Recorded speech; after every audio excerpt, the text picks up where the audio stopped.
ये है दुनिया का सबसे स्ट्रॉन्गेस्ट मैग्नेट, जिसे नियोडीमियम मैग्नेट कहा जाता है। जब नियोडीमियम मैग्नेट को एक दूसरे के पास लाया जाता है तो ये दोनों इतनी फोर्स से चिपकते हैं कि इनकी बॉडी तक इतने फोर्स को झेल नहीं पाती और ये टूटकर चूर चूर हो जाते हैं। ऐसे में इनके बीच में आप एप्पल रखो, मोबाइल रखो या किसी इंसान का हाथ, ये मैग्नेट उसकी चटनी बना देता है। और अगर दो मैग्नेट्स आपस में चिपक जाएं तो उसे छुड़ाना लगभग नामुमकिन होता है। दरअसल ये मैग्नेट्स इतने ज्यादा अट्रैक्टिव फोर्स क्रिएट करते हैं कि इनके सामने आने वाली किसी भी चीज को ये चूर चूर कर देते हैं। लेकिन अगर आप गलती से भी इसे आग में डाल दोगे तो ये अपनी सभी मैग्नेटिक पावर्स को खोकर एक नॉर्मल मेटल में बदल जाएगा। फैक्ट नंबर 2, कभी सांप से बनी शराब के बारे में सुना है? अगर नहीं तो इसे देखो, यह है स्नेक वाइन, जिसे चाइना, जापान और वियतनाम जैसे देशों में सबसे ज्यादा पसंद किया जाता है। दरअसल स्नेक वाइन बनाने के लिए सबसे पहले तो जिंदा सांप को पकड़कर 3 से 4 दिनों तक भूखा रखा जाता है। फिर एक जार में राइस वाइन डालकर उस सांप को भी उसमें डाल देते हैं और भूख के कारण वो सांप उस वाइन को पीता है। पीने के बाद उसे उल्टियां होती हैं और ये माना जाता है कि इन उल्टियों में उसके शरीर से सारा कचरा और गंदगी निकल जाती है। उसके बाद जिंदा सांप को बाहर निकालकर दूसरे जार में राइस वाइन के साथ 4 से 6 महीनों तक रखा जाता है। धीरे धीरे सांप उस वाइन को पीकर वहीं मर जाता है और ऐसा माना जाता है कि सांप का जहर अल्कोहल की वजह से खत्म हो जाता है और इस तरह से बनती है स्नेक वाइन। और यहाँ के लोग ये मानते हैं कि स्नेक वाइन पीने से हेयर फॉल पर कंट्रोल होता है और बहुत सारे हेल्थ बेनिफिट्स भी होते हैं। वैसे आप में से कौन कौन वाइन पीता है, कमेंट करके बताओ।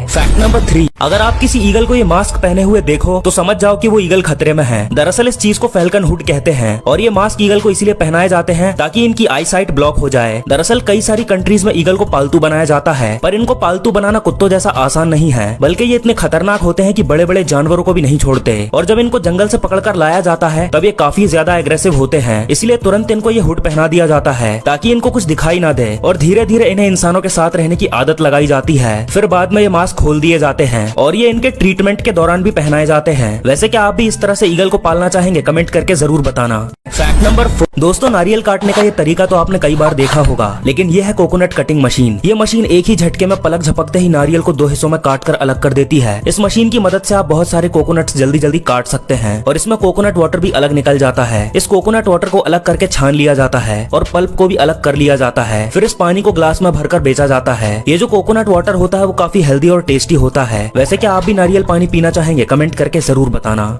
फैक्ट नंबर 5, दोस्तों जो टाइटैनिक आज से 111 साल पहले डूबा था, अब वो टाइटैनिक जहाज 20 साल के अंदर अंदर पूरी तरह से गायब हो जाएगा। दरअसल दोस्तों जैसा कि मैंने आपको बताया कि टाइटैनिक जहाज को नॉर्थ अटलांटिक ओशन में डूबे 100 साल से भी ज्यादा का समय हो चुका है, जिसका मलबा पानी के अंदर आधे से भी ज्यादा गल चुका है। इसके अंदर के बैक्टीरिया और समंदर के बाकी जीव जंतु इसे खाने लगे हैं, जिस वजह से करीब 20 सालों के अंदर ही ये पूरी तरह से गायब हो जाएगा। लेकिन टाइटैनिक के फैंस या फिर जो इसे देखना चाहते हैं उनके लिए टाइटैनिक के पार्ट्स को इकट्ठा करके उसे म्यूजियम में रखने का प्लान बनाया जा रहा है, जिससे कि आने वाली जनरेशन भी टाइटैनिक को देख पाए। लेकिन ये काम बेहद ही मुश्किल है, या यूं कहें कि नामुमकिन है, क्योंकि टाइटैनिक के पार्ट्स इतने कमजोर हो चुके हैं कि उन्हें इतनी गहराई से निकाल पाना तो पॉसिबल ही नहीं है। वैसे क्या आप भी टाइटैनिक का मलबा देखना चाहेंगे? कमेंट करके जरूर बताना।